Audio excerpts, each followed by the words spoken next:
જય શ્રી રામ, જય શ્રી રામ. રૂડો અવસર આવ્યો આપણે દ્વાર. તમે ભાગ્યશાળી છો કે તમે શ્રી રામ મંદિરની પ્રાણ પ્રતિષ્ઠાના સાક્ષી બનશો. સંપૂર્ણ ભારતમાં આ વર્ષે દિવાળી પોષ સુદ બારસ એટલે કે 22 જાન્યુઆરીએ ઉજવાશે. દીવડા કરીશું અને રંગોળી પૂરીશું. આ ઐતિહાસિક દિવસને યાદગાર બનાવીશું. આપણા આદર્શ પુરુષ શ્રી રામની જન્મભૂમિ પર ભવ્ય મંદિર નિર્માણ માટે 492 વર્ષના સંઘર્ષનું આ પરિણામ છે. આ સંઘર્ષમાં રેડાયેલા રક્તની લાલી ચમકશે. આવો આ વીરોના અતુલ્ય પરાક્રમને યાદ કરીએ અને 22 જાન્યુઆરી યોજાનાર પ્રાણ પ્રતિષ્ઠામાં સહભાગી બનીએ.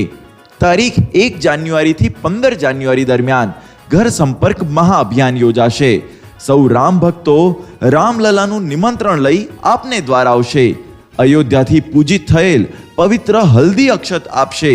તો તમે પણ તેમને આવકારો આપવાનું ચૂકતા નહીં અને તમે પણ જોડાજો. રામ સેતુ નિર્માણમાં જેમ ખિસકોલીએ મદદ કરી તેવું જ યોગદાન પણ આપજો. નજીકના મંદિરની સૌ સાથે મળી સાફ સફાઈ કરીએ. 22 જાન્યુઆરીએ બપોરે 12 વાગે કાર્યક્રમ લાઈવ નિહાળીએ. સવારે મંદિરમાં આરતી કે પૂજા અર્ચન કરીએ. રામધૂન કે હનુમાન ચાલીસાનું સામૂહિક પઠન કરીએ અને સાંજે આપણા ઘેર દીવડા પ્રગટાવી રામલલાને આવકારીએ. આ માત્ર મંદિર નથી પરંતુ રાષ્ટ્ર મંદિર છે. ભારતની સંઘર્ષ ગાથાના વિજયનું જીવતું જાગતું સ્મારક છે. અયોધ્યા ન જઈ શકો તો કઈ વાંધો નહીં, આપણી આસપાસ અયોધ્યા બનાવીએ. જય શ્રી રામ.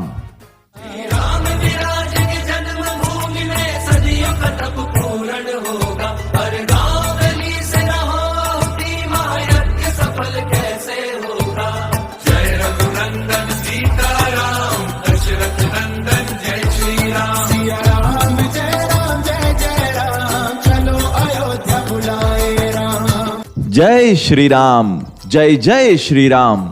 રૂડો અવસર આવ્યો આપણે દ્વાર. તમે ભાગ્યશાળી છો કે તમે શ્રી રામ મંદિરની પ્રાણ પ્રતિષ્ઠાના સાક્ષી બનશો. સંપૂર્ણ ભારતમાં આ વર્ષે દિવાળી પોષ સુદ બારસ એટલે કે 22 જાન્યુઆરીએ ઉજવાશે. તારીખ 1 જાન્યુઆરીથી 15 જાન્યુઆરી દરમિયાન ઘર સંપર્ક મહાઅભિયાન યોજાશે. સૌ રામ ભક્તો રામલલાનું નિમંત્રણ લઈ આપને દ્વાર આવશે. અયોધ્યાથી પૂજિત થયેલ પવિત્ર હલ્દી અક્ષત આપશે. તો તમે પણ તેમને આવકારો આપવાનું ચૂકતા નહીં અને તમે પણ જોડાજો. રામ સેતુ નિર્માણમાં જેમ ખિસકોલીએ મદદ કરી તેવું જ યોગદાન પણ આપજો. નજીકના મંદિરની સૌ સાથે મળી સાફ સફાઈ કરીએ. 22 જાન્યુઆરીએ બપોરે 12 વાગે કાર્યક્રમ લાઈવ નિહાળીએ. સવારે મંદિરમાં આરતી કે પૂજા અર્ચન કરીએ. રામધૂન કે હનુમાન ચાલીસાનું સામૂહિક પઠન કરીએ અને સાંજે આપણા ઘેર દીવડા પ્રગટાવી રામલલાને આવકારીએ. અયોધ્યા ન જઈ શકો તો કઈ વાંધો નહીં, આપણી આસપાસ અયોધ્યા બનાવીએ. જય શ્રી રામ.